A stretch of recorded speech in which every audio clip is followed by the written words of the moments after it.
નમસ્કાર મિત્રો, YouTube channel Nikesh Patel એજ્યુકેશનનું સ્વાગત છે। જો મિત્રો તમે ચેનલ પર નવા હો તો ચેનલને સબસ્ક્રાઈબ કરો અને બેલ આઇકન પર ક્લિક કરો, જેથી નવા આવનાર વિડીયોની માહિતી તમને મળતી રહે। પ્રશ્ન 3, નીચેના પ્રશ્નોનો ઉત્તર 1-2 વાક્યમાં લખો। 10માંથી ગમે તે 8 પૂછાશે અને 16 માર્ક્સના હશે। પ્રકરણ 5, એનો 1 નંબર, આદિવાસી સમૂહ કોની પર શ્રદ્ધા ધરાવે છે, તે માટે તેઓ શું કરે છે? તો આદિવાસી સમૂહ પ્રકૃતિના તત્વો અને દેવી દેવતાઓ પર શ્રદ્ધા ધરાવે છે। તેઓ તેમને પ્રસન્ન કરવા વિધિ વિધાનો કરે છે। 2 નંબર, દુર્ગાવતી કોણ હતી? તેણે કોની સાથે લગ્ન કર્યું હતું? તો જવાબ છે દુર્ગાવતી મહોબાના ચંદેલ રાજપૂત રાજાની રાજકુમારી એટલે કે પુત્રી હતી। તેણે ગઢકંડગાના ગૌડ રાજા સંગ્રામ શાહના પુત્ર દલપત સાથે લગ્ન કર્યું હતું। 3 નંબર, આદિવાસી સમૂહની મોટી ઓળખ ક્યાં જોવા મળે છે? તો જવાબ છે આદિવાસી સમૂહની મોટી ઓળખ તેમની વિશિષ્ટ પરંપરાઓ, બોલીઓ અને ઉત્સવોમાં જોવા મળે છે। 4 નંબર, આદિવાસી જનજાતિઓને કયા નામે ઓળખવામાં આવે છે? તો જવાબ છે આદિવાસી જનજાતિઓને અનુસૂચિત જનજાતિઓના નામે ઓળખવામાં આવે છે। પ્રકરણ 6, 1 નંબર, ભારત કેવો વારસો ધરાવતો દેશ છે? તો ભારત વૈવિધ્યપૂર્ણ સાંસ્કૃતિક વારસો ધરાવતો દેશ છે। 2 નંબર, દેવી પૂજક વિમુક્ત જાતિ કયા કયા વ્યવસાયો કરે છે? તો જવાબ છે દેવી પૂજક વિમુક્ત જાતિ શાકભાજીનું ઉત્પાદન અને તેનો વેપાર કરે છે।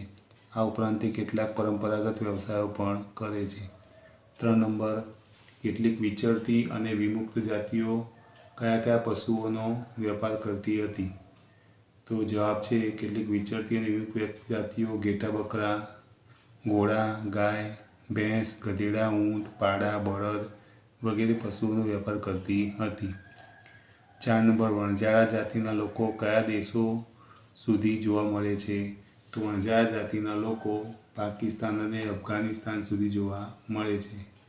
પ્રકરણ 7, 1 નંબર, નરસિંહ મહેતાનું કયું ભજન ખૂબ લોકપ્રિય બન્યું છે? તો જવાબ આવશે નરસિંહ મહેતાનું વૈષ્ણવજન તો તેને કહીએ એ ભજન લોકપ્રિય બન્યું છે। 2 નંબર, શિવાજીના ગુરુનું નામ શું હતું? તેમણે લોકોને ઉપદેશ આપવા શું કર્યું હતું? તો જવાબ છે શિવાજીના ગુરુનું નામ સ્વામી રામદાસ હતું। તેમણે લોકોને ઉપદેશ આપવા દાસબોધ નામના ગ્રંથની રચના કરી હતી। 3 નંબર, ભક્તિ આંદોલનના મહાન સંતો કયા કયા હતા? તો રામાનંદ, તુલસીદાસ, સૂરદાસ વગેરે ભક્તિ આંદોલનના ઉત્તર ભારતના મહાન સંતો હતા। 4 નંબર, મીરાબાઈ શ્રી કૃષ્ણને કયા સ્વરૂપમાં પૂજતા હતા? તો મીરાબાઈ શ્રી કૃષ્ણને ગિરધર ગોપાલના સ્વરૂપમાં પૂજતા હતા। પ્રકરણ 8, 1 નંબર, પ્રાચીન સમય મુખ્યત્વે કઈ કઈ ભાષાઓ પ્રચલિત હતી? તો પ્રાચીન સમય મુખ્યત્વે સંસ્કૃત, પ્રાકૃત અને તમિલ આ 3 ભાષાઓ પ્રચલિત હતી। 2 નંબર, પાળિયા કોને કહેવામાં આવે છે? તો દુશ્મનો સામે પાળ થઈ ઊભા રહી યુદ્ધ કે લડાઈમાં ખપી જનાર વીર શહીદોની સ્મૃતિમાં જે સ્મારક કે ખાંભી ઊભી કરવામાં આવે તેને પાળિયા કહેવામાં આવે છે। 3 નંબર, કયા રાજાએ પોતાનું રાજ્ય જગન્નાથને અર્પણ કર્યું હતું? ક્યારે? તો ઈસવીસન 1230માં રાજા અનંગભીમ ત્રીજાએ પોતાનું રાજ્ય જગન્નાથને અર્પણ કર્યું હતું। 4 નંબર, કોની યાદમાં મુસ્લિમો મોહરમને શોક દિવસ તરીકે ઉજવે છે? તો હજરત મોહમ્મદ પયગંબર સાહેબના દોહિત્રની શહીદીની યાદમાં મુસ્લિમો મોહરમને શોક દિવસ તરીકે ઉજવે છે। પ્રકરણ 9, 1 નંબર, રણજીતસિંહ કયા શીખ સમૂહમાંથી આવતા હતા? તો રણજીતસિંહ શુકરચકિયા નામના શીખ સમૂહમાંથી આવતા હતા। 2 નંબર, ભારત નાના નાના રાજ્યોમાં ક્યારે વહેંચાઈ ગયું? તો ઈસવીસન 1707માં ઔરંગઝેબના અવસાન પછી ભારત નાના નાના રાજ્યોમાં વહેંચાઈ ગયું। 3 નંબર, રાજા સવાઈ જયસિંહે કયા કયા શહેરોમાં વેધશાળાઓ સ્થાપી હતી? તો રાજા સવાઈ જયસિંહ મહાન ખગોળશાસ્ત્રી હતા। તેમણે દિલ્હી, જયપુર, ઉજ્જૈન અને મથુરામાં આધુનિક વેધશાળાઓ સ્થાપી હતી। 4 નંબર દખ્ખણમાં કોણે સ્વતંત્ર રાજ્યનું નિર્માણ કર્યું હતું? કેવી રીતે? તો છત્રપતિ શિવાજી, મુગલ સમ્રાટ ઔરંગઝેબ, બીજાપુરના સુલતાન પોર્ટુગીઝોનો સફળ સામનો કરી દખ્ખણમાં સ્વતંત્ર રાજ્યનું નિર્માણ કર્યું હતું. પ્રકરણ 13. 1 નંબર માનવ સર્જિત આપત્તિઓ કઈ છે? તો આગ, ઔદ્યોગિક અકસ્માત, બોમ્બ વિસ્ફોટ, હુલ્લડ વગેરે માનવ સર્જિત આપત્તિઓ છે. 2 નંબર ભૂકંપ એટલે શું અથવા ભૂકંપ કોને કહે છે? તો પૃથ્વીના પેટાળમાં થતી ભૂગર્ભિક ક્રિયાઓને લીધે પૃથ્વી સપાટીનો અમુક નબળો ભાગ આકસ્મિક રીતે વેગથી ધ્રુજી ઉઠે છે, તેને ભૂકંપ કહે છે. 3 નંબર વાવાઝોડું શાથી સર્જાય છે? તો વાવાઝોડું વાતાવરણમાં હવાના દબાણની અસમતુલાથી સર્જાય છે.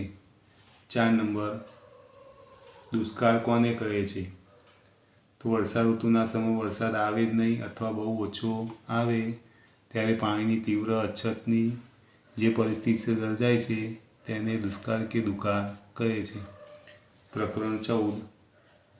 1 નંબર સંસાધનનું સંરક્ષણ કોને કહે છે? તો કુદરતી સંસાધનોના વિવેકપૂર્ણ અને સુયોજિત ઉપયોગ માટે કરવામાં આવતા યોગ્ય વ્યવસ્થાપનને સંસાધનનું સંરક્ષણ કહે છે. 2 નંબર જળ સંસાધનોમાં કોનો સમાવેશ થાય છે?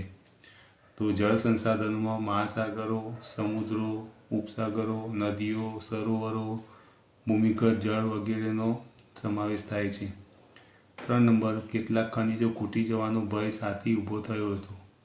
તો જવાબ છે ઔદ્યોગિક ક્રાંતિ પછી તકનીકી વિકાસ અને વધતી જતી વસ્તીને માર્ગને લીધે ખનિજોનો ઉપયોગ ચરમસીમાએ પહોંચ્યો છે, તેથી કેટલાક ખનિજો ખૂટી જવાનો ભય ઊભો થયો છે.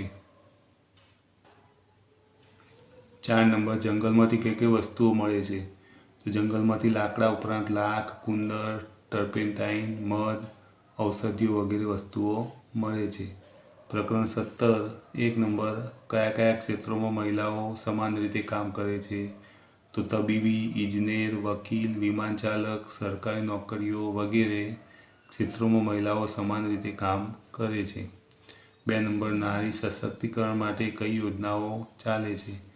તો નારી સશક્તિકરણ માટે સ્ટાર્ટ અપ ઇન્ડિયા અને મેક ઇન ઇન્ડિયા અંતર્ગત એક યોજનાઓ ચાલે છે. 3 નંબર બાળ લગ્નનું શું પરિણામ આવે છે? બાળ લગ્નોને કારણે છોકરીઓ વધુ અભ્યાસ કરી શકતી નથી, તેમનો વિકાસ રૂંધાઈ જાય છે, તેમજ તેમનું સ્વાસ્થ્ય કથળી જાય છે. 4 નંબર આપણા દેશમાં છોકરા છોકરીને કઈ બાબતોમાં સમાન અધિકાર આપવામાં આવે છે? તો આપણા દેશમાં છોકરા છોકરીઓને શિક્ષણની બાબતમાં સમાન અધિકાર આપવામાં આવ્યો છે. પ્રકરણ 18. ટપાલ પ્રથાનો જન્મ શામાંથી થયો? તો ટપાલ પ્રથાનો જન્મ લેખિત સંદેશાઓ મોકલવામાંથી થયો. 2 નંબર પુસ્તકો શાનો ભંડાર છે તે શામાં સફળ રહ્યા છે? તો પુસ્તકો જ્ઞાનનો ભંડાર છે, તે એક પેઢીનું જ્ઞાન, એના વિચારો, એની સિદ્ધિઓ વગેરે બીજી પેઢી સુધી પહોંચાડવામાં સફળ રહ્યો છે. 3 નંબર ફિલ્મો દ્વારા શાનું શિક્ષણ આપવામાં આવે છે? તો ફિલ્મો દ્વારા સામાજિક અને સાંસ્કૃતિક બાબતોનું શિક્ષણ આપવામાં આવે છે. 4 નંબર પોસ્ટ ઓફિસ દ્વારા પૈસા કેવી રીતે મોકલી શકાય? પોસ્ટ ઓફિસ દ્વારા પૈસા મની ઓર્ડરથી મોકલી શકાય. પ્રકરણ 19. 1 નંબર બજારમાં ગયા વિના જ આપણે કેવી રીતે ચીજવસ્તુઓની ખરીદી કરી શકીએ છીએ? બજારમાં ગયા વિના જ આપણે આપણા કમ્પ્યુટર, મોબાઈલ ફોન અને ટેલિવિઝન પરથી ડિજિટલ પેમેન્ટ કરીને સીધી જ ખરીદી કરી શકીએ છીએ. 2 નંબર છૂટક વેપારી કોને કહે છે? તો આપણે જે દુકાન કે વેપારી પાસેથી ચીજવસ્તુઓ ખરીદીએ છીએ તેને છૂટક વેપારી કહે છે. 3 નંબર શાકાહારી અને માંસાહારી ખાદ્ય સામગ્રી પર કયા રંગની નિશાનીઓ લગાવવામાં આવે છે? તો શાકાહારી ખાદ્ય સામગ્રી પર લીલા રંગની અને માંસાહારી ખાદ્ય સામગ્રી પર લાલ રંગની નિશાની લગાવવામાં આવે છે. 4 નંબર ખેડૂતોને માર્કેટિંગ યાર્ડમાં કઈ સગવડો મળી રહે છે? તો ખેડૂતોને માર્કેટિંગ યાર્ડમાં રાત્રિ રોકાણ માટે રહેવાની અને તેમના પાકોનો સંગ્રહ કરવા માટે ગોડાઉનની સગવડો મળી રહે છે. જો મિત્રો તમને આ વિડીયો ગમે, વિડીયોને લાઇક કરો, કમેન્ટ કરો, શેર કરો અને ચેનલને સબસ્ક્રાઈબ